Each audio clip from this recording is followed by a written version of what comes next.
I was 18 years old when I got married. I belonged to a very conservative family, a Baloch family, where good daughters never say no to their parents. My father wanted me to get married, and all I said was, if that makes you happy, I'll say yes. And of course, it was never a happy marriage. Just about after 2 years of getting married, about 9 years ago, I met a car accident. Somehow my husband fell asleep and the car fell in the ditch. He managed to jump out, saved himself. I'm happy for him. But I stayed inside the car and I sustained a lot of injuries. The list is a bit long. Don't get scared. I'm perfectly fine now. Radius ulna of my right arm were fractured. The wrist was fractured.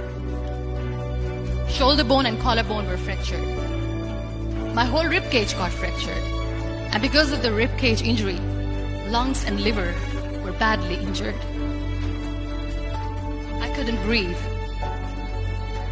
I lost urinary bowel control. That's why I have to wear the bag wherever I go. But that injury that changed me and my life completely as a person and my perception towards living my life was the spine injury. 3 vertebrae of my backbone were completely crushed and I got paralyzed for the rest of my life. So this accident took place in a far-flung area in the outskirts of a very small province, Balochistan, where there was no first aid, no hospital, no ambulance.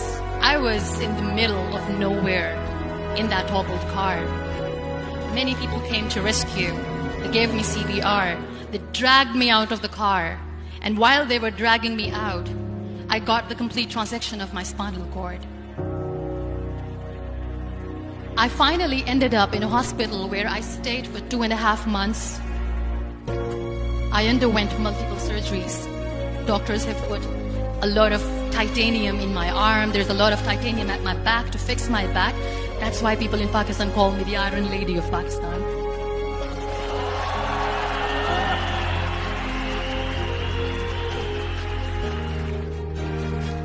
Those 2.5 months in the hospital were dreadful. I will not make up stories just to inspire you. I was at the verge of despair. One day, doctor came to me and he said, well, I heard that you wanted to be an artist, but you ended up being a housewife. I have a bad news for you. You won't be able to paint again because your wrist and your arm are so deformed, you won't be able to hold a pen again. And I stayed quiet. Next day, doctor came to me and said, your spine injury is so bad, you won't be able to walk again. I took a deep breath and I said, it's all right. The very next day, doctor came to me and said, because of your spine injury and the fixation that you have in your back, you won't be able to give birth to a child again. That day, I was devastated. I still remember, I asked my mother, why me? And that is where I started to question my existence. Why am I even alive? What's the point of living? I cannot walk, I cannot paint, fine, I cannot be a mother. And we have this thing in our heads, being women, that we are incomplete without having children. I am going to be an incomplete woman for the rest of my life. What's the point? So my mother said to me, this too shall pass. God has a greater plan for you. I don't know what it is, but He surely has.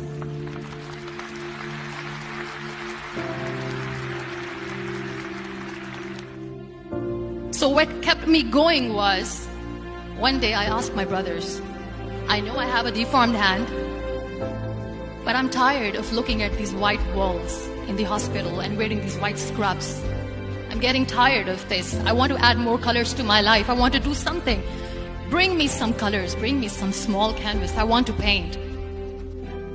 So the very first painting I made was on my deathbed, where I painted for the very first time.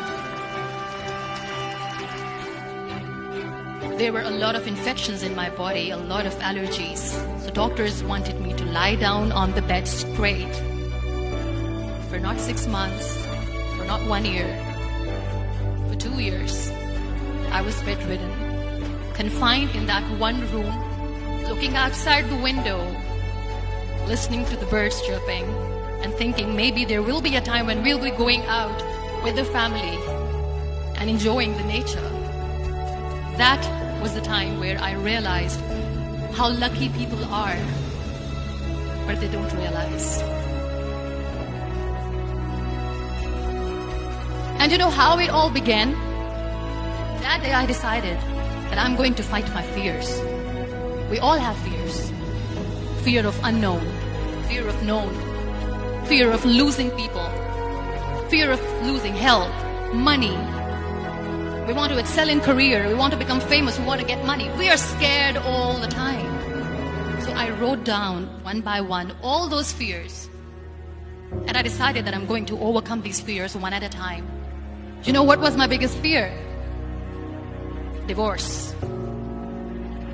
Work. But the day I decided that this is nothing but my fear, I liberated myself by setting him free. And I made myself emotionally so strong that the day I got the news that he's getting married, I sent him a text that I'm so happy for you and I wish you all the best. And he knows that I pray for him today.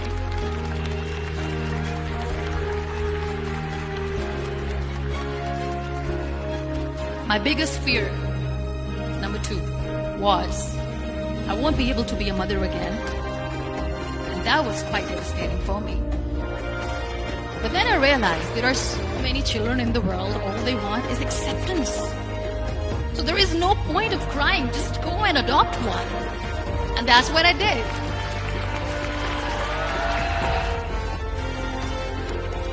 So when you accept yourself the way you are, the world recognizes you.